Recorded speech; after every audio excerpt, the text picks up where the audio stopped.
it's definitely gotten worse. I mean, I know you've seen a number of the headlines, just, a few Video.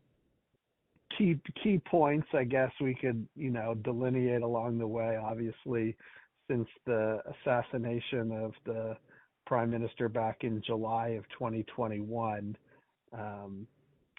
things have really accelerated. There's now no elected officials remaining inside the government of any kind. Any remaining official in the government is an appointee. Whether that's the current prime minister, Senate, anything like that, judges, everyone left is just kind of still there from some previous regime. So even the person who took over as prime minister, who is going to be appointed to take power, his term would have expired long ago. So he's still exceeded his term that he should have had. But Haiti's not in a place where they can have elections because it's too dangerous for the people to go and actually visit polling places, let alone whether those would be free and fair elections, which they're sometimes suspected not to be. So very difficult for the people there to function under, what is considered a not representative government of the people. Just in the last, couple weeks, we've had all the gangs that typically hate each other and use their weapons upon one another unite to attempt to overthrow the government. They have overthrown two prisons, the primary prison in the capital. It's a prison that was built for about 1,700 inmates and housed over, I believe, 4,000. Not all of them convicted. They have the people awaiting trial there as well. Freed anyone who wanted to leave. That included the Colombian commandos who were on trial for their role as part of the assassination of the prime minister. And they did not leave at that time because, being Spanish speaking and obviously looking different from the rest of the population, they feared for their lives that if they left, they'd be killed.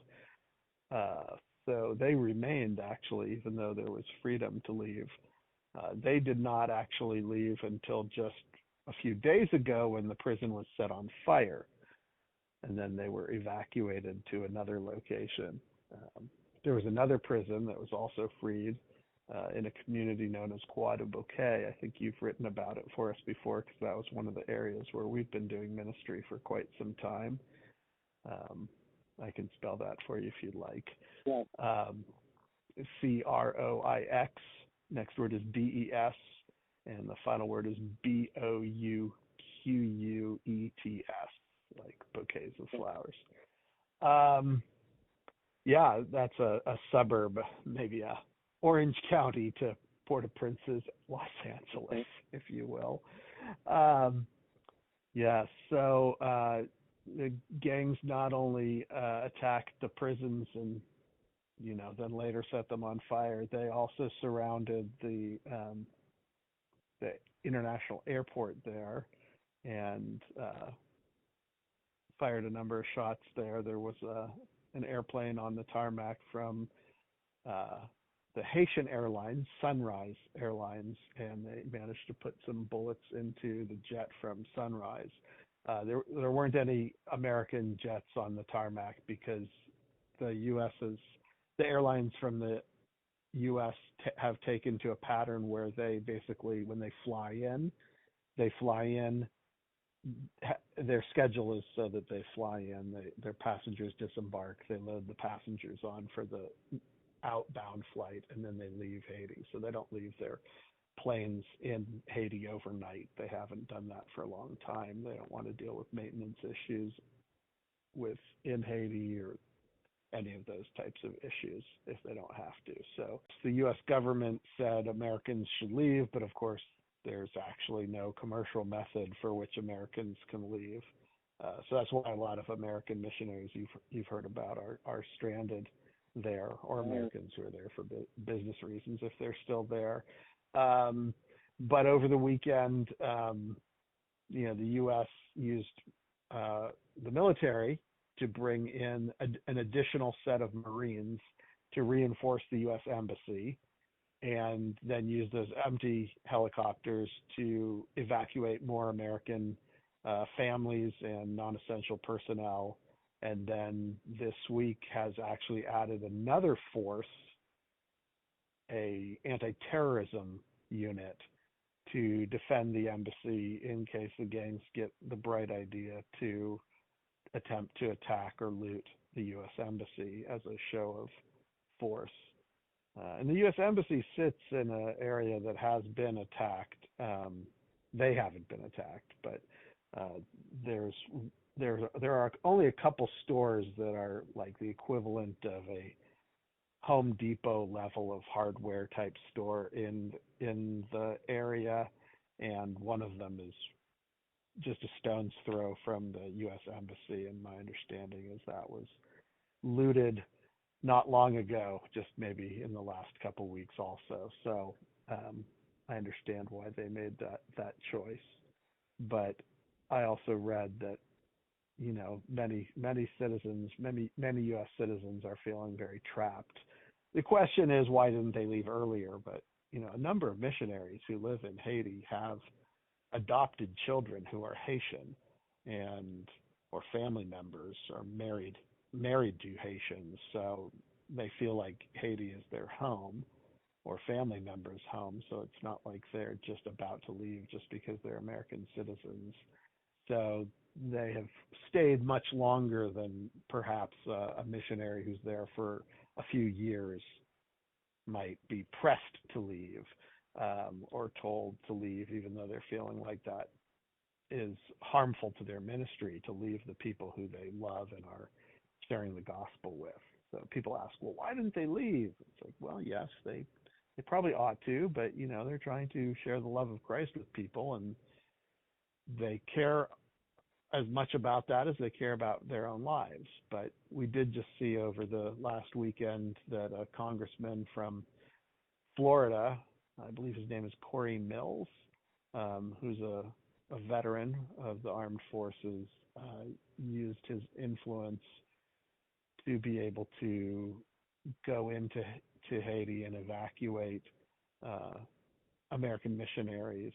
And I know he did that in collaboration with a Michigan congressperson. I'm thinking it was a congresswoman, but I don't remember her name. And they worked on it together, but it was primarily his actions. Last month, in February, at the beginning of the month, we bought enough food and supplies for an entire month in advance, which is not our normal pattern, in case we would be locked down because school hadn't been in session for weeks and we didn't know it was happening. There's one particular gang which wants to take over the mountainous region where we are above Port-au-Prince. We moved up there when we evacuated from Croix-de-Bouquet due to the violence. Our shelter had been attacked by one of the gangs. We had made the decision to move up into the mountains and hopefully get away from this, but the gangs have been making sorties up into the mountains, and there's a particular gang with the biblical name of Canaan, Canaan. The gang chief is named Izo, I-Z-O, and he has a captain named Jeff, Jeff. And Izo has gone into the mountains several times, burned down police stations, shot up the main hospital, which is actually one of the most significant hospitals in Haiti. It was a major success of the Clinton Global Initiative. And he's made it his Captain Jeff's main objective is to take over this main city in the mountains. And so they've been regularly going up there to wage war. And it's a huge issue for us. And so we are, instead of buying food for a month, we are actually only buying food week by week. And it's a terrible choice for us because it's like, well, Dave, why aren't you buying more food? And it's because if we have to flee with all our staff and children, we don't have space for all our supplies and all our people. And so we don't want to spend all our money on supplies and then need the money for our transportation and our escape, and then leave all this food behind and then have not enough to take with us and need to take our people. So we're just going week to week right now. And part of it's also moving money through the system. The banks aren't open very long. The banks are scared. It's hard to access the money. The lines are long.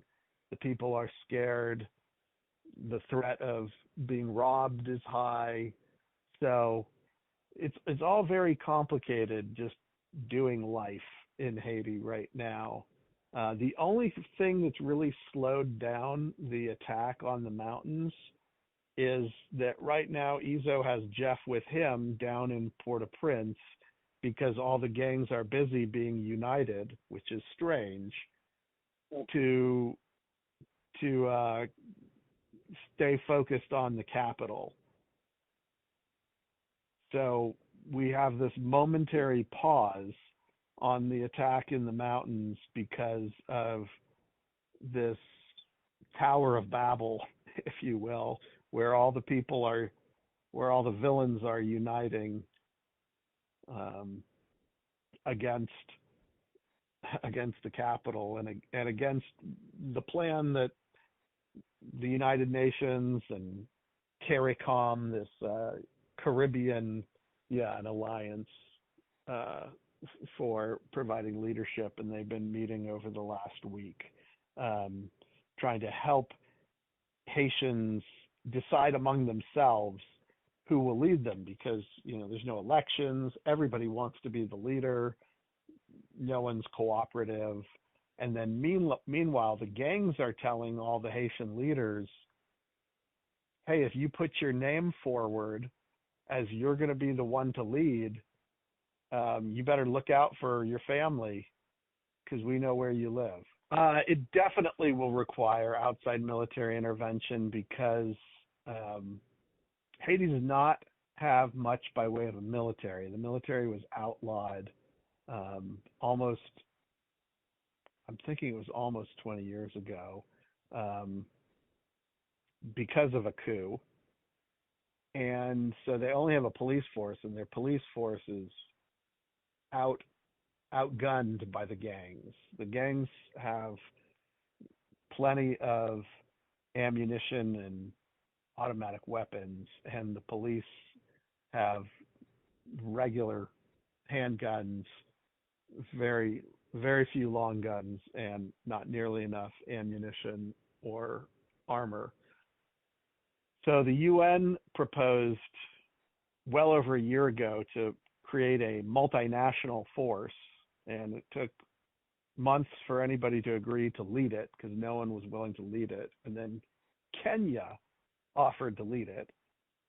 And then during Kenya's election cycle, the challenger to Kenya's president sued the government, saying it was illegal for them to send their police to Haiti. And it's proposed that their police would lead the national force because Haiti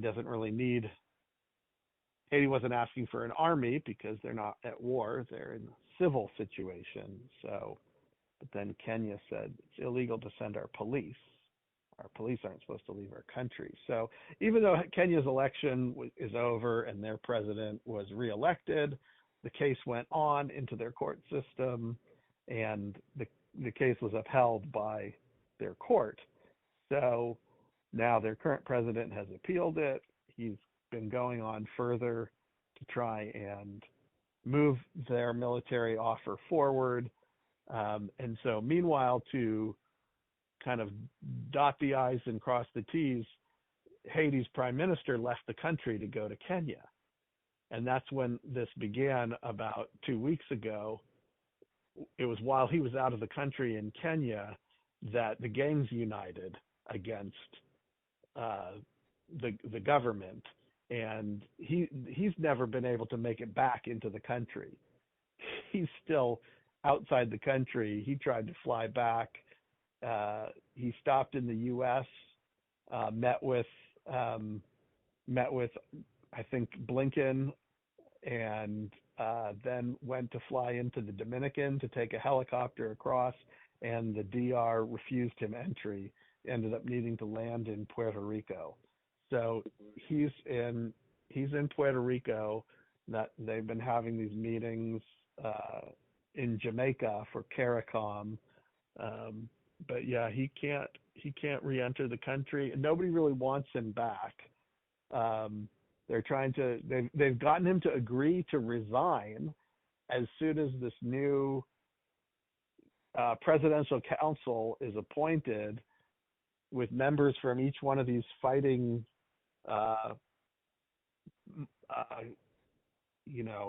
parties, political parties, when they put their representatives forward, who are all kind of fearful to put their representatives forward. So it's a very, very, very complicated mess that certainly points to the reality that there is no human answer to this problem, and Haiti is probably going to wind up with some sort of rule that is really undemocratic, whether that's a dictator or a puppet of the United States, supported by, international forces, or I'm not really sure. I really don't know where this is going. I mean, they definitely need a crushing military presence to force the gangs to lay down their weapons and flee. And that's probably a lot of what would happen, because when they actually try to defeat, the quality and caliber of an organized military force like one that the United States has, they wouldn't have a chance despite the weaponry that they've amassed. They just don't know how to fight as a unit or utilize their weaponry correctly. But, the United States doesn't have the stomach for that.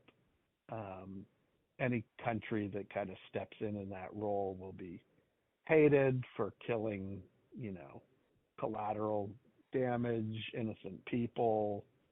How many of these troops that we could get to go fight in Haiti actually speak French, where the people could understand commands from a foreign soldier? So really the country that needed to step up but didn't was Canada. If I could wave my magic wand, it would be Canada, because Canadians have cared about Haiti for a long time, because they have been another foreign satellite of France's, also settled by, the French, as they, like the British, were colonizing around the world. They were also a colony from France, and so they've kind of seen Haiti as one of their cousins around the world, sort of like maybe you'd think that Britain sees Australia as a cousin around the world. Or if you saw something terrible happening in India, maybe you'd think, oh, Britain would want to feel some compassion since they had colonized in India. So you'd love to see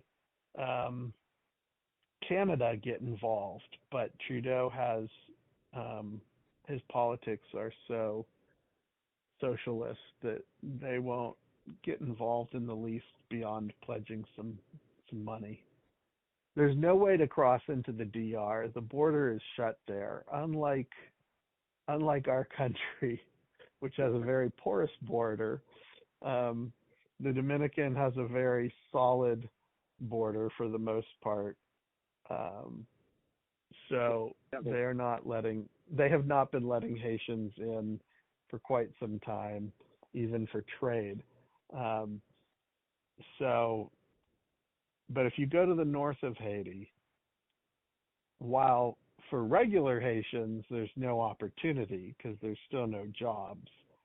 Um, for us, we could find a place and a home to resettle our people. Getting away to the mountains was transformative for them, and the area of the mountains we're in is still quite rural. They aren't in the town itself, so they are still somewhat remote from even where the gang is trying to take over. So we do feel like we have, if something's happening there, we have an advance notice. It's sort of like the fuse is lit. But unfortunately, not all our staff live, right where our shelter is. Some of our staff live in the main town. And so, when some of these events have happened, our staff have been cut off from the shelter.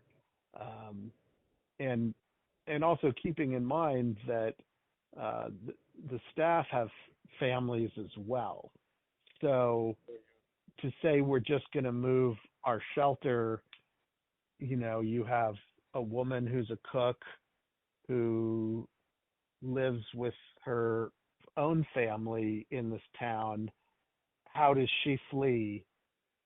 You have a woman who's a caretaker for the children. You have a tutor.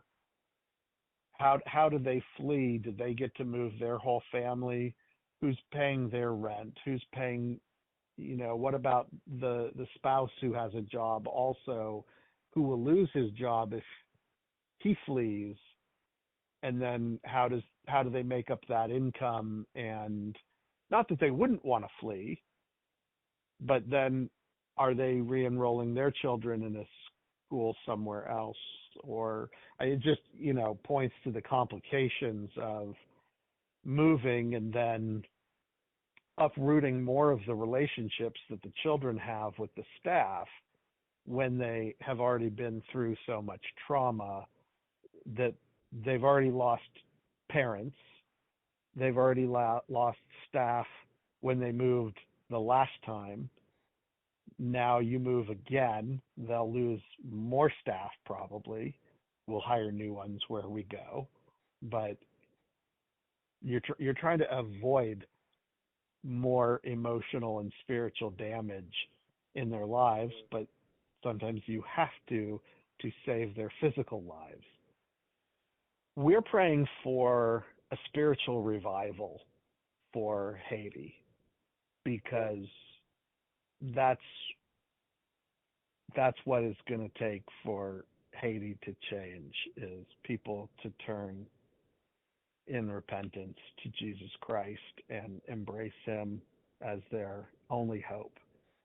And whether people right now are hoping for the UN, Kenya, the US, whatever political leader they're hoping for, that's not going to be their savior. Right now, we're also praying for people's daily food needs, their hunger. So many organizations that are focused on food distribution. There's a lot of organizations that focus on that. They've been shut down and they just can't operate, or their staff have left or are in hiding. And so many more people even than usual are not eating. We do food distribution. It's not our primary focus. We're very gospel outreach oriented, but we do food outreach as part of what we do. Traditionally, we only do that once a month. On the last Sunday of the month, we provide hot meals. And then on special outreaches, we do packaged meals that are distributed to families. So we may need to increase that, but we're just praying for, enormous hunger needs in the country, and then medical needs too. These gangs have caused the shutdown of many hospitals in the country. Um, Blood banks are running out of their supplies. Um, Physicians and medical professionals are at huge risk of being kidnapped and ransomed. Um, the gangs like to kidnap them, especially to have them take care of their wounded gang members. Um, so a lot of hospitals aren't functioning, and then just the regular everyday Haitian doesn't even have a clinic to go to. So, yeah, we're praying for just the everyday Haitian who's facing these, medical issues, hunger issues, just that they'll have their everyday needs met. Thanks for taking the time, and I know now it takes more time to edit what I said down into a few cogent thoughts.